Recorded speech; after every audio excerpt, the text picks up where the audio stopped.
Welcome to this regular meeting of council. We'll call the meeting to order. If we should encounter an emergency situation, we will exit the building. There's 2 sets of doors off of the lobby, and if for some reason those doors are not available, there's another exit behind council here.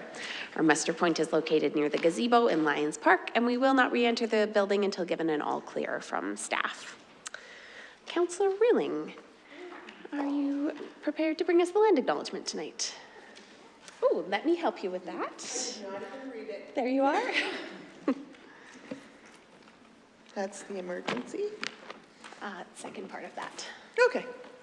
Thank you. So sorry about that. The town of Sylvan Lake respectfully acknowledges that the land on which we gather is Treaty 6 territory, home to the Métis Nation of Alberta, Region 3. These lands are traditional meeting grounds, gathering places, and travel routes for many nations, including the Cree, Dene, Blackfoot, Métis, Saulteaux, and Nakota Sioux. We are grateful for the traditional knowledge keepers and elders who are still with us today and those who have gone on before us. We acknowledge and thank all the many First Nations, Métis, and Inuit, whose footsteps have marked these lands for centuries. Thank you very much. No, that's great. Appreciate you bringing that forward. Adoption of the agenda. Ms. Phillips, do we have anything to add tonight? Yes, please. I'd like to add a delegation of Mr. McGill from 60 West, if the council agrees. Great. And do we have anything for closed session to add tonight? I think we're going to leave that for July 8th if we don't have a meeting next week. Wonderful. That sounds great. Thank you very much. Council, would someone like to make a motion to adopt the agenda with the addition of a delegation? Councillor Rilling. I make a motion to accept the agenda as presented. Excellent. All those in favor and opposed? That is carried unanimously. Next, we have the consent agenda. The consent agenda is a tool used to increase meeting efficiency. All items marked with an asterisk on our agenda are proposed by administration to be included within the council or within the consent agenda. Councillors, I'll just ask if you have any items that you have extensive questions or comments about. We'll pull them before that motion is being made. Council, do we have any items you'd like to remove? All right, would someone like to make a motion? Councillor Dakin. I move that the 2025-06-04 Committee of the Whole meeting minutes be approved as presented. I also move that the 2025-06-10 regular meeting of council meeting minutes be approved as presented. And I move that council approves request for approved leave of absence by Councillor Rilling for the Committee of the Whole meeting on June 4th, 2025 for the purpose of medical reasons or family care. Excellent. Thank you. Any questions, council? All those in favor? And opposed? That is carried unanimously. Now we'll move along. We'll skip over open microphone and we will do that at the time of 5 o'clock, but we can move right along to our public hearings and delegations tonight. And we have Mr. McGill and his team from Blackstone Developments and other. I'll allow you to start with introductions. And we also have Troy Claus from Federated Co-op, the mothership, and Terry Van Hansom from Central Alberta Co-op, who will be giving some details on the project. So thank you very much for getting us in here so quickly, such short notice. We really appreciate it because it is such an urgent matter. Urgent matter. That's not true. I'm panic-stricken. Anyway, basically you're all pretty aware of the co-op project, which was ready to go into a start mode. And at the kind of the last days, they kind of found out that when the costs were coming in, they were unexpectedly way, way higher to the point where I think it's in the information that we gave you, 5.5 million over their maximum ceiling. That's not doable. That just would stall the project completely. So they've been working on ways to bring that down and have brought it down fairly substantially, but it's still way over. So looking at ways to save this project because it has such huge, huge impact on not just the west side of town, but really in many ways the whole town. So basically, I guess, to be clear, one of the things we thought of is that the impact is so great, if this goes through, that maybe it would be wise for the town to invest in the infrastructure for the access points to get into the site. So that's really what we're hoping the town will decide to do to help sort of get this thing through and get it happening. So I think at this point, probably the best thing to do is turn it over to Troy and Terry, and they can give you kind of some details of what they're going through and how hard they're trying to make this happen, and we'll go from there. Sure. Yeah, so thank you all for having us again. So my name is Troy Claus. I'm the Senior Manager of Real Estate and Development with Federated Co-op. So we support all 150 local co-ops across Western Canada with all of their real estate development needs and projects such as this one. I'm also based in Red Deer, so very familiar with the community and really excited about the west side of Sylvan Lake. So, Terry, I don't know if there's anything. Sure, I'll introduce myself. Terry Van Hansom, Director of Operations, Business to Consumer for Central Alberta Co-op. I report to a CEO who has a board, much like yourselves, for Central Alberta Co-op. We operate in 25 communities, have 40 locations. We're one of 175 co-ops across Western Canada, and we work with Federated Co-op. And this project is something that I've been working on with our CEO and board for about 4 years, and we're quite disappointed to see the costs come in as high as they have, and we're just looking for options to try to save the project. Yeah, so as Doug mentioned, we're about $2.8 million over our threshold for our internal returns. We're working very hard trying to pull any lever we can to drive those costs down through value engineering, looking at some site redesign, how we can do some of the civil work cheaper, but it's not going to be one silver bullet to get that 2.8 million down to where we need it to be. But a big piece of that cost could be derived from the road upgrades that are required here, which we estimate to be around $800,000. So it's not one answer, but it's certainly a part of an answer to get this project over the finish line. So that's why we're here today. As you can see, I don't know if everybody's super familiar with the project, but it's just under a 6-acre development with a 26,000 square foot food store, 2,400 square foot convenience store, car wash, and a 4,000 square foot liquor store. So I believe it should add between 80 to 100 jobs, strong jobs in the community, pharmacy managers, grocery store managers, liquor store managers, as well as 18 to 24 months of construction. So it will bring a lot of employment to the community. We know that once this development goes forward, there's going to be additional follow-on. You know, it'll spur both residential development. We know from our talks with other retailers that they're just waiting for the food store, whether it's quick service restaurants, but Mr. McGill owns other commercial lands there that I believe have interest contingent on ours going forward. So really, as long as we can get this project over the finish line, then, you know, more will come for the community in the west side of the town.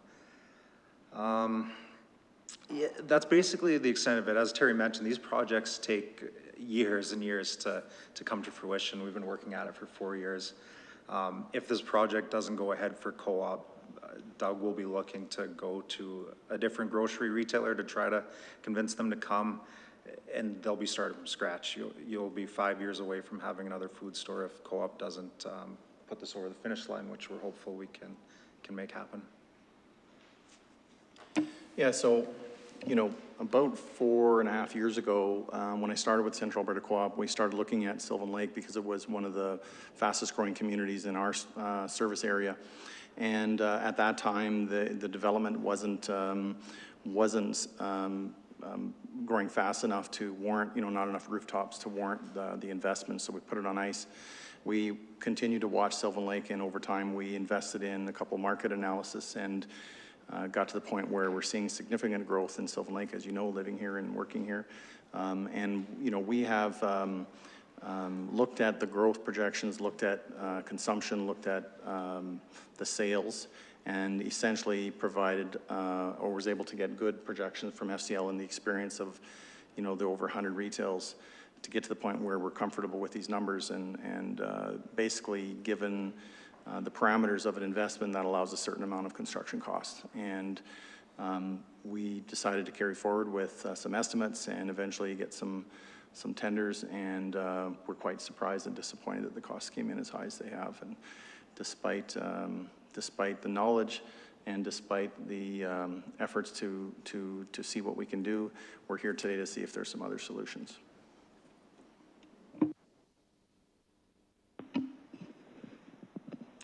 When I started thinking about the, how much sense does this investment for the town really make, I got looking at the impact beyond the co-op project. And I think there are some really significant things that spread out from this. One is the impact on the balancing the crosstown traffic flow. It's difficult now, and I see more street lights going up every few years, and it's getting more frustrating getting to the east side. And we have that mentioned by so many people that we talk to.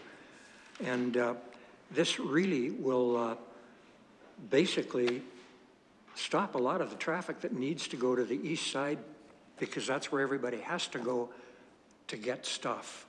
So I think that will really reduce the problem. And a problem with traffic flow is one thing, but as time goes by, there are significant costs to the town to maintain that traffic flow. This is going to help incredibly with that. The other thing that I think will have a huge impact for the town is as we, if we can get the co-op project in there, then basically that triggers other development. And I mentioned it in a handout that I think you received, but we have a developer out of Vancouver that will take the other 3.3 acres if co-op goes in there. And that's in the form of a letter of intent, which will be pretty easy sale. And that will be where National Brands will go, okay? Across the road coming off 60th Street to the south of that, we're working on a fairly big health center. That's not a definite yet, but it's certainly got legs, and I think it will go. And across the street across Station Drive to the west, we have the letter of intent has kind of passed. We're working on a purchase and sale agreement to a developer out of Saskatchewan. They started off with one, now they want 1.5 acres for 2 4-story apartment buildings. So when an anchor like this goes in, I mean, I think so many people have seen the potential coming for 60 West Waterford Station and the west side of town with the baseball stadium and RV park and the playground and all that this is just the start. Once this starts happening, more will come, not just the ones that I mentioned. And on the south end, we have another 6 acres of commercial retail. We think that will happen fairly quickly too. It also draws lots of residential happening in there. Back to the commercial retail end of it, that is a huge amount of non-residential property tax assessment. That's going to be a significant amount of revenue going to the town. And that happens year after year after year, and increases as those real estate property values go up, which definitely happens with commercial and retail properties. So the growth, and the collateral effects of something like the co-op project going in here are so significant, so huge. Now that I look at possibly that not happening, I just think that's just so negative an impact to the town. It's sitting right there for us, and everything that will happen if we can cross that finish line. So I guess to wrap it up, I think it would be a wise investment for the town if they could support that whole thing happening by taking care of the road improvements that are required to get traffic into the site. So please give that consideration. There's so much at stake here. Any other That didn't seem like a very powerful wrap-up for what's going on here. Oh, that's great. Appreciate your presentation. Council will have an opportunity. I'll ask if there's any questions of the presenters tonight. And then in terms of process for council's knowledge, we would see this back then at a future meeting. And if there's any specific asks you have of administration for information to allow us to have that discussion, feel free to share that now so that everyone can come in prepared for that future discussion. But I'll go back to council. Are there any questions you have of tonight's presenters? Councillor Stindy. Thank you for the presentation. I was just wanting to clarify, the ask includes some roadway infrastructure. Are we talking about all surface work, or did I hear anything about, I didn't hear the word water, but I just wanted to make sure that, okay, we're talking about the traffic connections. None of that. Okay. Okay. One more thing. I forgot to mention, timing is pretty critical for this. So, you know, if we can get a decision on this as quickly as is possible,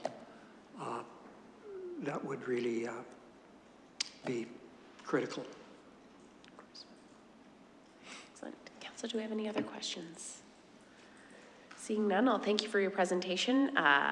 Understanding that timing is critical, I think we will likely see this in some capacity come up at our next meeting, because then we have a bit of a break coming up. But as we also know, things do take time in this world, unfortunately. So I'm not sure if there'll be further questions or a need to come back for more information then, but that would be our next step. Okay. Yeah. Thank you very much. Thank you. Thank you.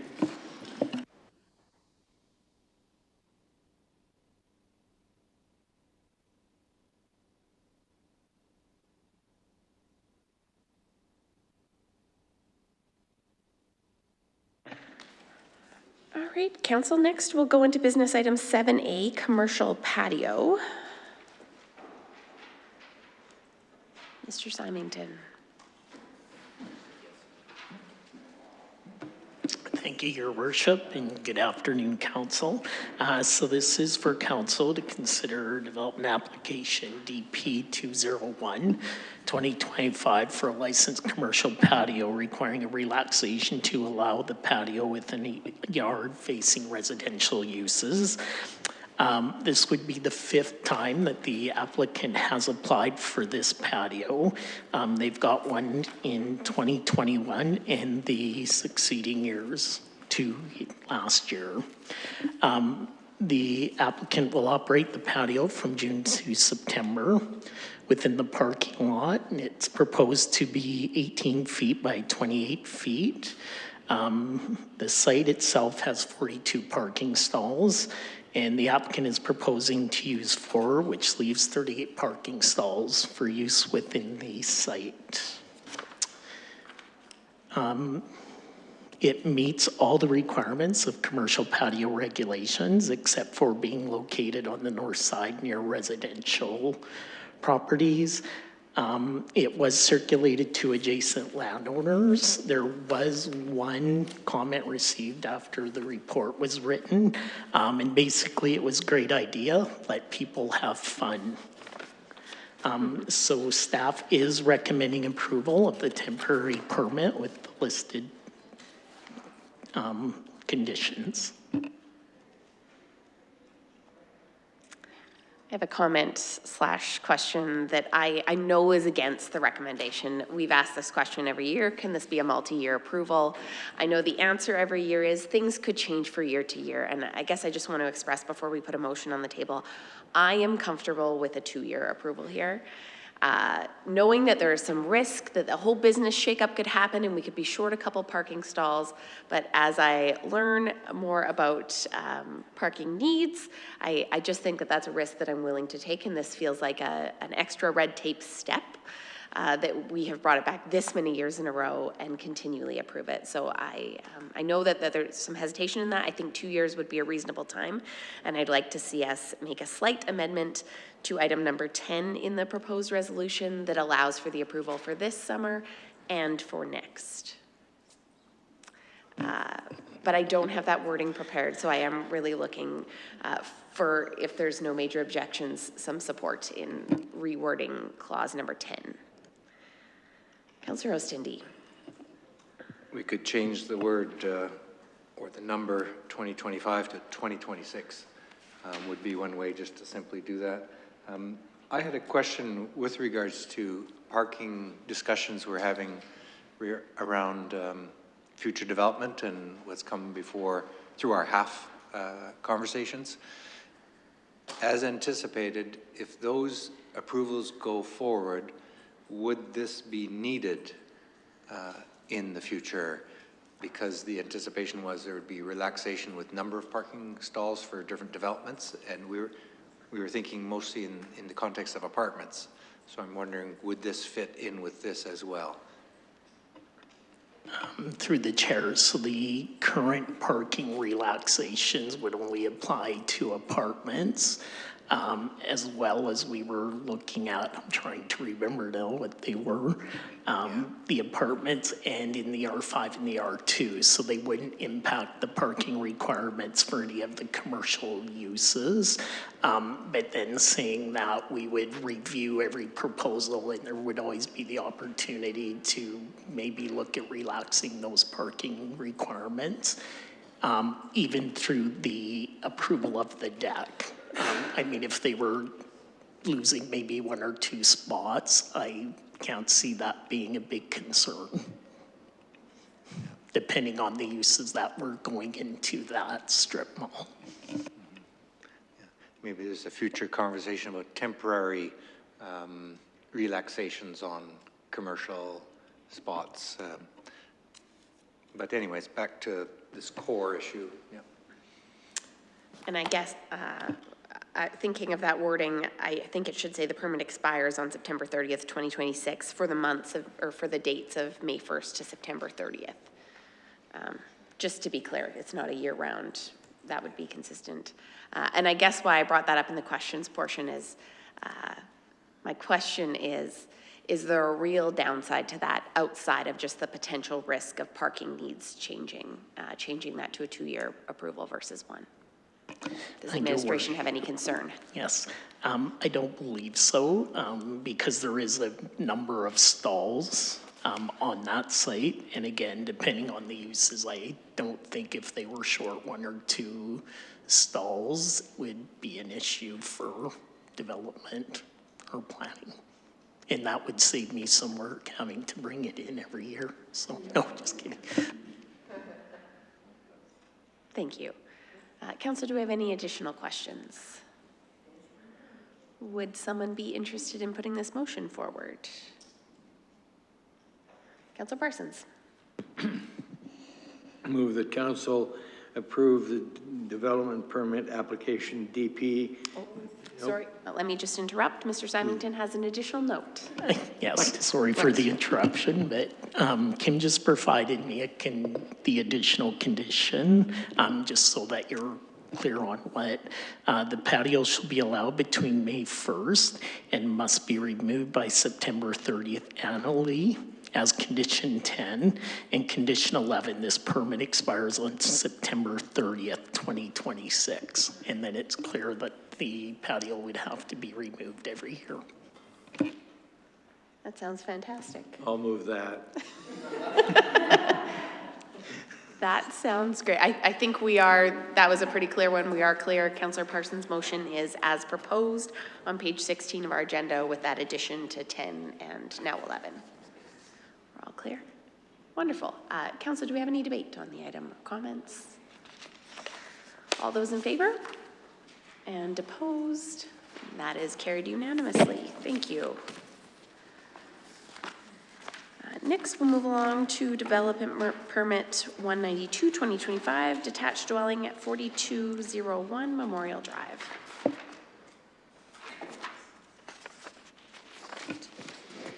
So, good afternoon, Mayor and Council. So I'm here to present for Council's consideration development permit 192, 2025 for a new 2-story detached home located at 4201 Memorial Trail. So the property is a 4.5 acre parcel that was annexed into the town as part of a larger quarter section that also contains a golf course. Currently, there's an existing home and a large accessory building on the site with 2 driveways located at the north of the parcel that provide access from Memorial Trail. The property was rezoned on May 26th of this year from future designation to a site-specific direct control district, and the regulations in this district apply only to the subject property. Council is the approving authority for the district and this application. So the applicant plans to build a new 2-story detached dwelling and demo the existing home. The proposed development meets all the site-specific direct control regulations, which had been tailored specifically to the property to support the applicant's proposal, and limits redevelopment of the parcel to a single detached home and related accessory uses, including accessory buildings, home occupations, and a secondary suite. No further intensification of the parcel will be permitted until an outline plan for the surrounding area is undertaken and approved. The proposed development meets all the district requirements, including all yard setbacks, height, and site coverage. The proposal was reviewed in consultation with Public Works, and it is recommended that as a condition of the development permit, that only a single access be permitted off Memorial Trail, and the eastmost access is to be removed and the ditch restored to allow proper drainage. An additional similar condition is recommended for the eventual removal of the remaining west access once roadway upgrades to Memorial Trail are undertaken in the future, and access is provided at the east boundary of the property as shown on the site plan. This ensures future alignment with the planned roadway upgrades to Memorial Trail that will see the extension of an internal road system to the south from the intersection at Memorial Trail and Riders Ridge Boulevard. The property currently uses a private well and septic system and may continue to do so until services are extended to the area. To ensure future connection to the town services, it's recommended that as a condition of the development permit, that the landowner enter into a deferred service agreement that will be registered on title and require the landowner to tie into town services once they are available and decommission the existing systems. The applicant has requested that the existing dwelling be permitted to remain on the parcel during construction of the new home. Administration has no concerns with this request due to the size and context of the property. However, recommends that as a prior to issuance condition, the landowner obtain an approved demolition permit and a condition that the structure must be removed once final inspection of the new dwelling is approved. The proposed development was circulated to adjacent landowners and no comments were received. The feedback received from the internal and external department referral has been incorporated into the proposed conditions, including those from Public Works regarding access and servicing that I just noted. Due to the proximity to Highway 20 and Highway 11, Alberta Transportation requires the owner to apply for a roadside development permit. And the proposal fits the intent of the site-specific direct control district and broader planning goals, and administration recommends approval of development permit 192-2025 with conditions. And the motion is before you in your agenda package. Thank you. Excellent, thank you. Council, do we have any questions to start? Councillor Ostindi. Question regarding the deferred service agreement, the requirement to hook up to sewage and water, wastewater and fresh water, I could say. How long a period would that homeowner have once it's available? Is there a time limit on that? Or through the chair to Councillor Ostindi, I'm actually going to defer that to Ms. Devlin. I'm not sure if she may have a little bit more insight into that. Through the chair to Councillor Ostindi. To be honest, without going back and reading the deferred servicing agreement, I can't say. Typically, there's a 12-month period or something like that with which, once the services are located, we give the applicants usually a reasonable amount of time. It's not that the services are provided and within 30 days they have to connect or something, but they are aware that that connection is required once the services are made available. okay, that's answers well enough for me. Thank you. Any additional questions from council? Seeing none, would someone like to make a motion? Councillor Mearns.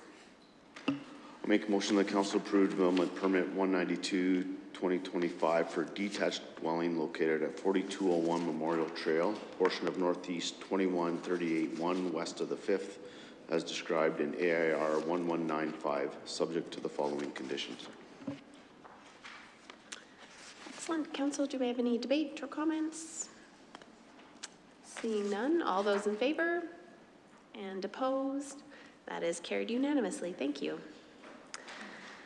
Next, we'll move along to the procedural bylaw amendment 1929-2025, second reading. Ms. Reynolds.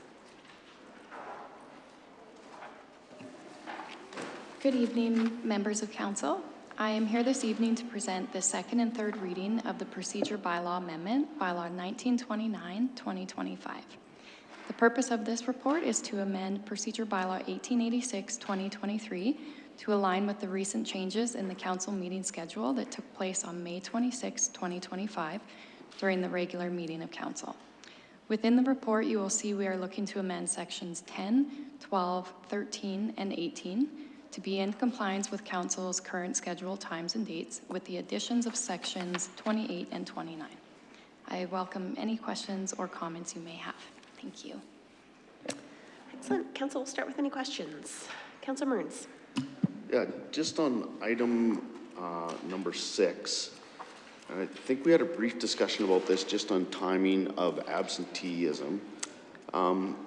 It states that 2 regular meetings of council or greater than 2 committee of the whole meetings. So is that a combination of 2 committee of the whole and 2 regular meetings as council? Is that how I'm reading that? You're correct. Can I? It would essentially be doubling what our previous policy was, so you could miss 2 of each. And I'll also give the recommendation that I gave to Councillor Rilling just in a casual conversation to everyone. If you've got a couple of absences that don't quite, that put you near that limit because of our change to Tuesdays from Mondays, if you already had it in the calendar, please submit through our regular form, and in the other section, just put the reason requiring the exemption is because change in council meetings date. I think we all agreed to give some grace in that, but that also provides that we've got that record that council has agreed and is okay with that change. So if there's some over the next few months that you'd already accounted for, but we've moved the date and that's caused you to miss an extra one, I think we had agreed that, yeah, some grace was fine, and that's just the way that we could go about that. But it essentially doubles what you are currently allowed, because previous was a combination. You could only miss 2 meetings total of both of those types. Now you can miss 2 of each. So I hope that answers that question. Councillor Ostindi. 2 basic questions to ask about. One is, we had talked about recording of meetings and regular meetings being recorded electronically. And then we had discussed this idea that there's some meetings we might not want recorded. We just need to have free-flowing discussion, very informal, not decision-making meetings, but they are meetings of council. So right now, the interpretation is we must record them when they're really meant to just be discussions. Is that something we can repair or discuss in the context of our current changes? Ms. Reynolds. I believe, are you referring to section 31? Because we have amended section 31 in bylaw 1923-2025 to state regular council meetings, committee of the whole meetings, or other meetings at a discretion of CAO. I'll just ask, what number is that on again? It is section 31. 31, okay. Yeah.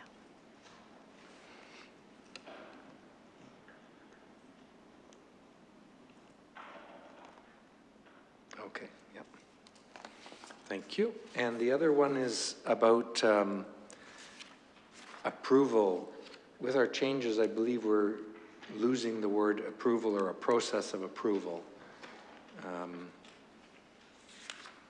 because in replacing the section, we no longer say, you know, prior approval. I believe we've lost those words. Councillor Burns. It's in number 6 that I just referred to. Okay.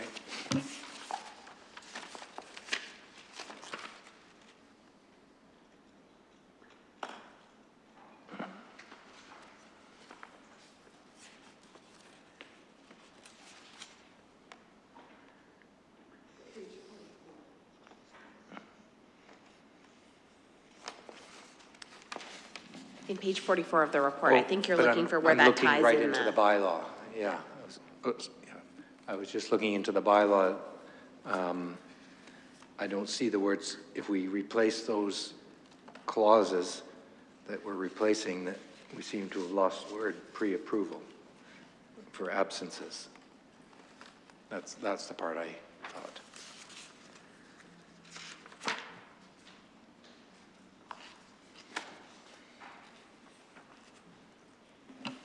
Through the chair to Councillor Stindy, can I just ask which section that is in the bylaw? I'm just trying to glance at Okay. it too myself to find Sorry, where I'm I just saw it. trying to-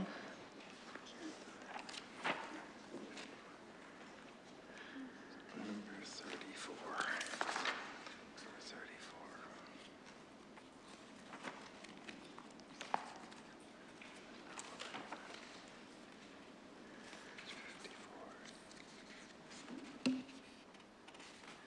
In number 28, in the existing page 54, it says, any member of council may participate in a meeting by attending in person, by telephone, or by video conference by approval of council. And then number 29, without prior approval, has a reference there, shall not participate in any regular meetings without prior approval. And then the new 28 and 29 don't use those words. Oh, I am correcting myself. Page 48, number 29, without the prior approval of council. My apologies. That's okay. I That's thought I why was- we talk through this. We're all trying to keep up and read quickly to catch up as well. And I'm so usually proud of myself with policy. So there, I just took a hit. Yeah. You're allowed one time, I suppose. It was kind of like 2 tonight, though. Do we have any additional questions, council? No. Excellent. Would someone like to make a motion for second reading? Councillor Rilling. I make a motion that council approve second reading to amending bylaw 1929, 2025, being an amendment to procedure bylaw 1886, 2023, pursuant to AIR 1189. Excellent. Any further conversation? All those in favor?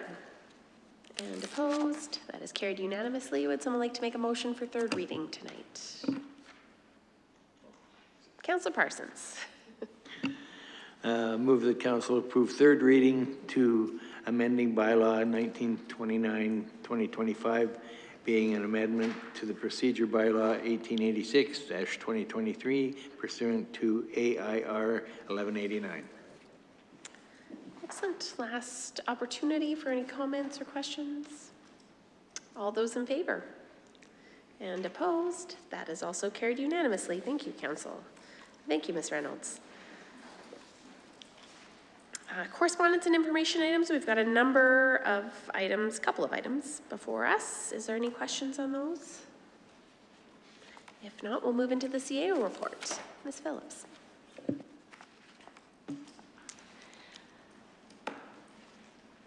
So the report has been included in your agenda for full review, but I'll highlight a few areas. Wellness and community connections. If you've been at the Next Door Center, you'll see that a newly updated and larger Citizen of the Year plaque has been installed, and the original is still being kept in place at the Wellness and Community Connection Center. Ladders on the end of the pier were installed to assist swimmers exiting the water on the east end. I know this has been an ongoing concern, so happy to have that in place. Public Works, the Herder Drive Phase 2 has been completed with some landscaping to be finalized, and Phase 3 will begin after July 1st. Special events, our DLMP, we had that very large 600-page document, so our staff have created a 33-page overview document, and that's available online to view if anyone wants to review that. And Canada Day celebrations are coming up, so we'll ensure that all the activities are in your calendars so that you have that selection there to attend on that day, so looking forward to that. So if there's any questions or comments on the report, we're here to answer any of those.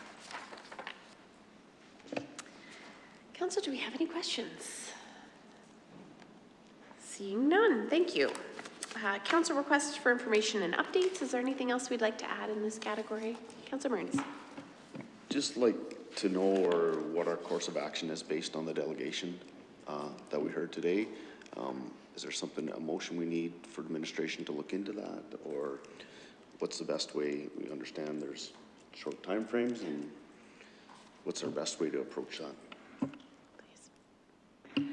So what didn't come out of the delegation was that administration did meet with them yesterday. So we do have a lot more information on what their request is with regards to the approach and some options. So if council would like us to pursue this, then the motion would be for administration to bring back some options we attempt to get that back at the next council meeting. Public Works is already aware of that. Ms. Devlin has some ideas around it as well. So motion to bring back further information for consideration. I will make that motion. Regarding the options around the 60 West development and request, just so that there's, sorry, I did not write out a very good motion for that, so. It's okay. And if I could add that they come back in closed session. Yes. Be great. Great motion, Councilor Mearns. I believe that is one. Do we have any questions or comments on? No. All those in favor?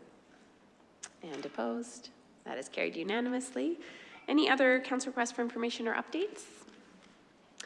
I do have one that maybe it needs to come back in a notice of motion, but it's just a bit of an idea that I wanted to float and get some feedback on. One is I really love, we do a great mock council program here in Sylvan Lake. Our grade sixes come in and I learn something new every time. I would say out of the two items that they debate, one has a little less debate than others. The curfew bylaw is always a hit for them to talk about. Runner ducks, I would say, has less conversation. We've been doing it for a couple of years now, and I was wondering if that could be a potential item we could send back to the impact group and have them do some research and present a council topic back to council at some point. There's no timeline on this. This could be done over the next year, but I'm wondering how we task a committee with a job like that. Because I'd love for them to come and bring a recommendation back to council to say, we'd love to see runner ducks replaced with whatever topic they think would be really interesting. And then we can work on that, updating it for next year. How do I go about this? I'm going to need help on this one. So I'm not sure what the impact group is, so. It is our youth group. Yes. I know we briefly talked about it, but yes, thank you, Ms. McDonald. For sure. We can certainly take that back to the impact group through the youth services team and have a conversation with them about what it would look like to do some research with that group and bring it and have them bring back to council with the youth services staff. And if I'm thinking that school's just ending now, so having that conversation with them in early September might be prudent, and then being able to kind of have that back by the end of the year. Yeah.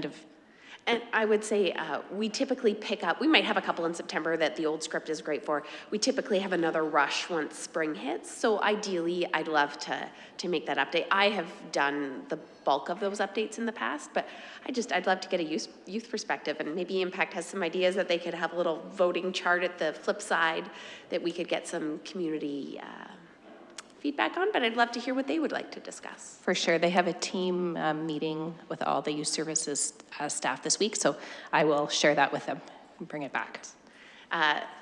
Yeah, that's what I guess what I'm wondering. Do you want me to bring this, is this I don't know the process to refer something to a committee, whether you'd like it to come back as a notice of motion and go through that process. Is this a small enough item that it can just be a motion? I don't know process. I've never asked this before. I mean, ideally, the advantage of getting a motion is now we have a firm record, clear direction to bring back. I do think that this one's small enough that we can just action it, but that is the advantage of the motion is now it's in writing and it's, yeah. So Could I make a motion without going through the notice of motion process because there's a limited scope of work involved, or should we? Procedural, I think our procedural bylaw has motions have to go through notices of motions, correct? Well, I asked that because we just made a motion that didn't go through that process. That's true. Yeah, I think we need to, I mean, I'm comfortable with the motion being that it isn't a lot of work and it's, but notices of motions are new to me. Yeah. So I've never gone through that process, so. Could we leave it as is, Yeah. and if you'd like that, I mean, there's no big time commitment, so if the first reading of the notice of motion had to come back at the next meeting, if that's your recommendation, and then we did the final one in August, I think that would be okay. I think it is good to formalize the actual motion, so if we go through that process and then let me look at the other side of when, when is it appropriate to make motions like the delegations here and when, versus those notices of motion, so. Great. Yes. I'll work through that, Okay, the notice of but we'll motion go ahead process, either way. but be prepared, Thank you. Thank you. Notices of motion, I also have one of those. It is, the council directed administration to prepare an information report outlining the cost and staffing implications of lighting up the Winter Village earlier in the season, along with any potential economic development benefits that could be expected as a result. I did present this last time, so we are prepared to vote on it if there's any further information. I'm just looking for some information to come back, but I will be clear. I am hoping that the information could come back so a decision could be made for the 2025 season. So that would mean we'd probably have to make a fall or a decision sometime prior to, I don't know how long it takes to prep this, but certainly prior to October. But Council, do we have any questions on the motion that's before us for an information report? Councillor Ostindi. When is the Winter Village lights currently lit? Last year, I believe it was December 7th. So it's about if we're looking to move to a December 12th, it's about a 3-week movement for them. November 12th, sorry. Okay. Seeing no further comments, I have a motion on the floor. All those in favor? And opposed? That is carried unanimously. Thank you. With that, we will take a 10-minute recess and we will come back at 5 o'clock for our open mic process. Thank you.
believe. No? The second one is virtual, I believe. That sounds great. The first one will go to Mr. Detre. Welcome to Open Microphone. And thank you for being here as we adjust our procedures and figure out how to work with this new time. So appreciate you sticking around.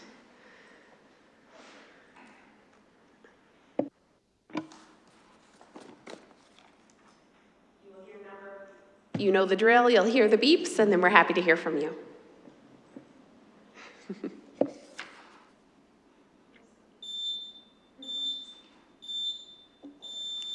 Okay, Your Worship, consider good afternoon.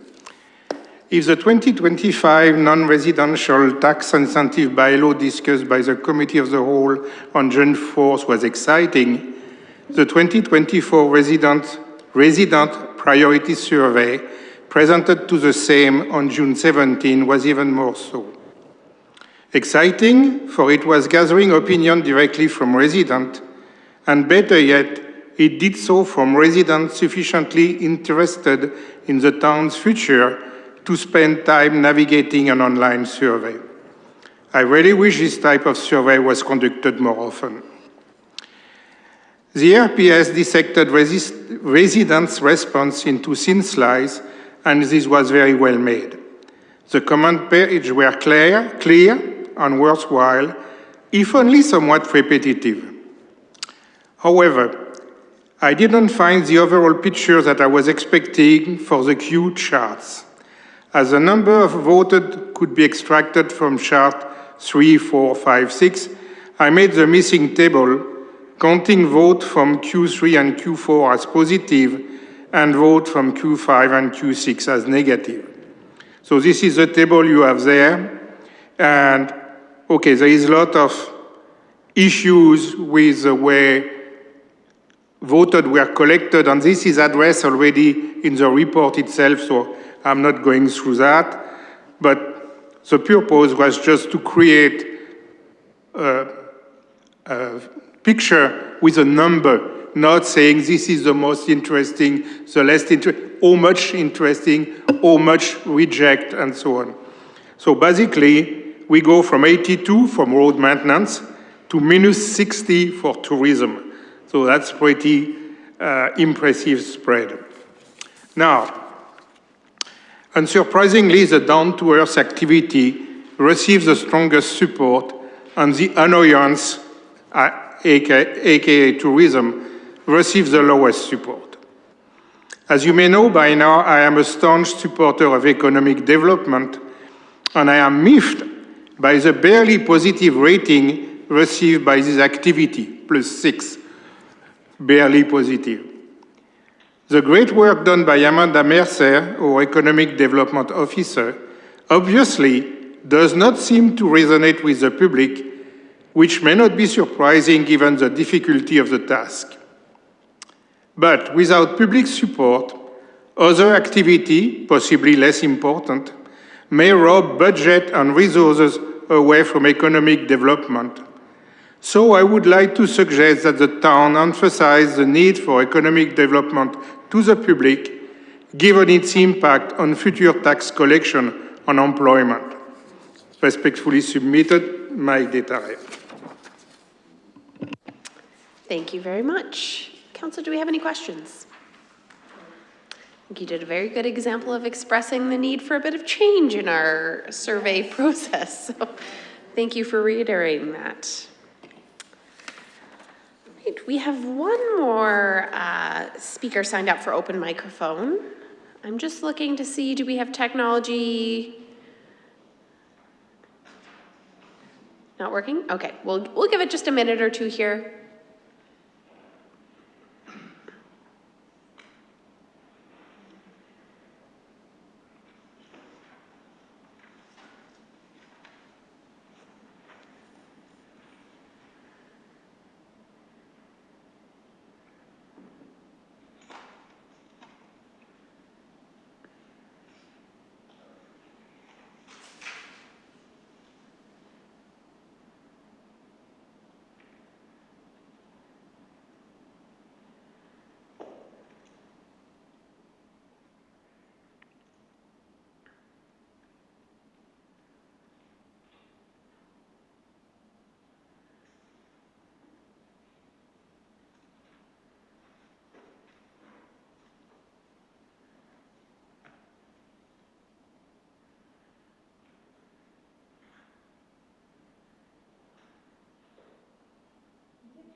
I know that you did.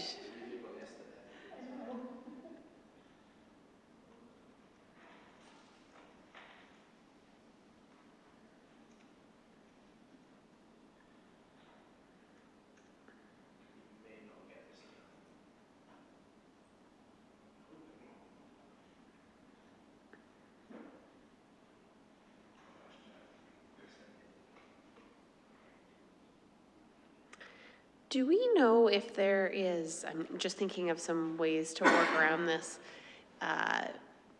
Is there a screen share presentation or could a phone call be an option? Okay. Why don't we take just a 1-minute recess here, and that could potentially be an option next to a microphone that we can sort out.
We'll call us back for recess.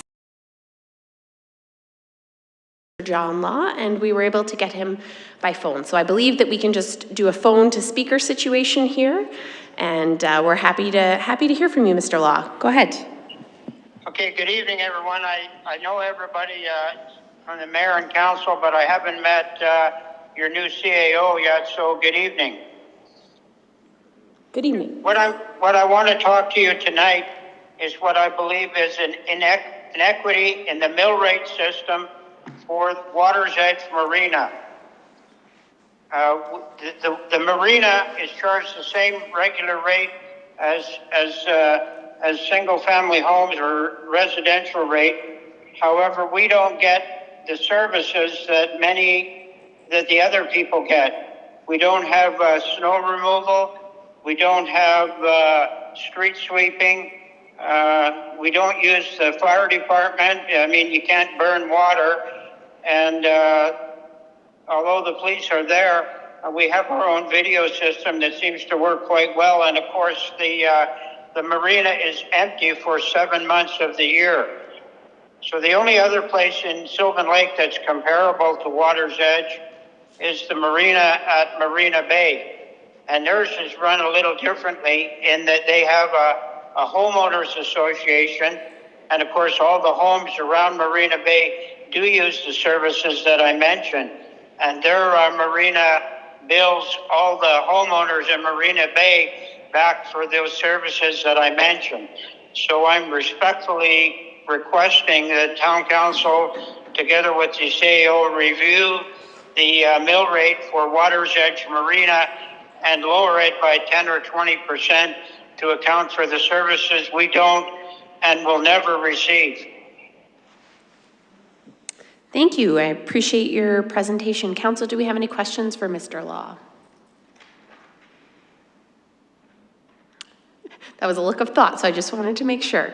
I'm not seeing any questions here, Mr. Law, so I'll thank you for your presentation, and you will hear back from council administration on your request. Is there any idea when you might get back to me? That's a great question. Ms. Phillips, what would be a reasonable timeline? The taxes are due at the end of July, So I'm hoping there might be some kind of resolution to this problem, as I see it, before the end of July and our taxes are due. By the way, I speak this evening with the full support of the board of Water's Edge Marina. So from administration, we would reach out to Mr. Law later on this week just to acknowledge that he was here and that if there's any actions coming of this motion. I'm not hearing that. I'll just repeat that. So the response is that they'll reach out shortly after the meeting, I would assume within the next handful of days, just to acknowledge that we've received the presentation and with any further questions that they might have. I do think I can speak just in terms of timeline. We do have one council meeting left prior to that date that you've just provided, and it would be definitely a challenge to have something back for further information. I think it would be virtually impossible to get to a point of decision prior to then, unfortunately, because any changes require 3 readings of a bylaw and some extensive work there. So just setting your expectations. Even if it's not for this year, you know, even if it could be for the taxes for 2026, at least in our opinion from Water's Edge Marina, it would be more equitable to have a lower mill rate for the marina. Absolutely. So with that, yeah, we can loop back for some further information and have a response back to you as soon as we're able here. Okay, great. Thank you for your time this evening. I'm sorry we had technical difficulties. Not a problem. I'm glad we were able to accommodate. Thanks so much. Have a great night. You as well. Bye-bye. All right. Technology always fails us when we need it most, but I'm glad that we can find a workaround. Council, do we have any other items that you'd like to bring forward tonight? I'll just give one last call for that. Seeing none, we have no further agenda items, so our meeting is adjourned. Have a great evening.